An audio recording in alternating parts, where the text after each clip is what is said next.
Deməlim bizdə təzə dərs. Nə? Mən elə şey verməmişəm. Səhifə 25-dən vermişəm 31-ə qədər sənə. Leksikologiya. Hə, soruşmuşdunuz. Bəli, düz deyirsən əmi. Hə. Nə soruşdunuz? Fariz, leksikologiyanı soruşuram. Leksikologiya nədir? Nəyə deyilir? Söz dilin əsas vahididir. Hə. Leksikologiya bizim danışdığımızdan dilçilikdir. Mən həmişə deyirəm ki, kitabda əzbərçiliyə ehtiyac yoxdur. Öz bildiyiniz kimi danışın. Amma belə də öz bildiyi kimi danışma da. Yəni leksikologiya odur ki, dilimizdəki bütün sözlərin hamısını burada öyrənirik. Dilimizin lüğət tərkibidir. Nə qədər sözümüz varsa orada öyrənirik. Yaxşı. Sözün leksik mənası nədir? Qrammatik mənası nədir? Sözün leksik mənası sözün qrammatiki danışıb. Qrammatik, yəni qrammatikdə məsələn sözün hansı nitq hissəsinə aid olduğu, məsələn deyək qara sözü necə qara sifətdir. Bu qrammatikadır. Yəni qrammatik xüsusiyyətdir. Amma leksik xüsusiyyət isə onun mənasını bildirən də məna bildirən. Məsələn, məna bax, deyirəm qələm. Nə? Qələm. Bunun qrammatik mənası odur ki, isimdir. Amma leksik mənası odur nədir? Çıxardıb yazı yazmaq üçün bir vasitə. Mən qələm olmadan yazı yaza bilmərəm. Ya da ki, deyirəm ki, dəftər. Dəftər nədir? Yazı yazmaq üçün bir əşyadır. Mən dəftərimə yazı yazıram. Fariz. Bu əşyanın leksik mənası budur. Ya da deyirəm ki, müəllim. Müəllim sözün leksik mənası nədir? Nəsə bir öyrədən, yol göstərən. yol göstərən. Ay sağ ol. Bu leksik, yəni bir söz, bax belə deyirik. Dilimizdəki sözlərin həm leksik mənası olur, həm qrammatik mənası olur. Fariz, sənə kimsə gəlir, yoldan keçirsən bir gün, bir nəfər səni saxlayır, deyir ki, Fariz, neçənci sinifdə oxuyursan? Deyirsən ki, 8-də.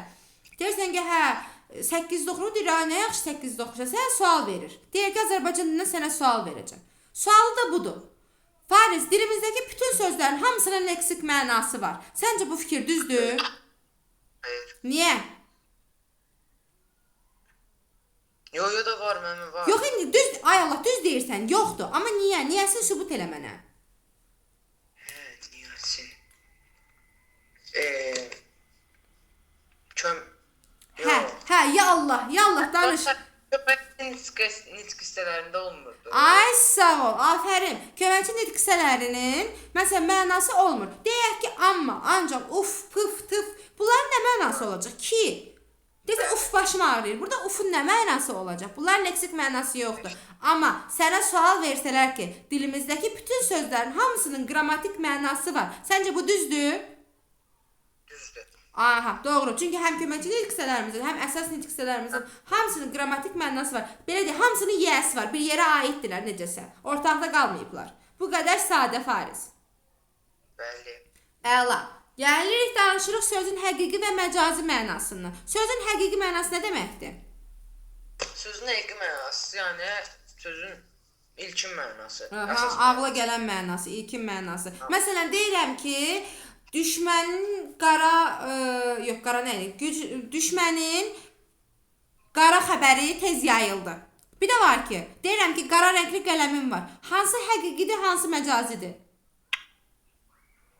Qara rəngli qələm realdır, həqiqidir. Qara düşmən də Qara düşmən demirəm, düşmənin qara xəbəri. Hə, qara xəbər onlar, xəbər verir. Bəli. Yaxşı, sənə qara dərili deyirəm. Qara dərili səncə həqiqidir yoxsa məcazidir? Dəri? Bəli, qara dərili.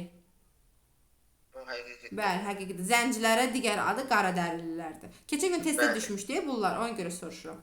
Daha doğrusu hansısa testdə uşaqlarla yazmışdıq bunu. Belə, əla. Sonra danışaq nədən? Nədən danışmaq istəyirsən?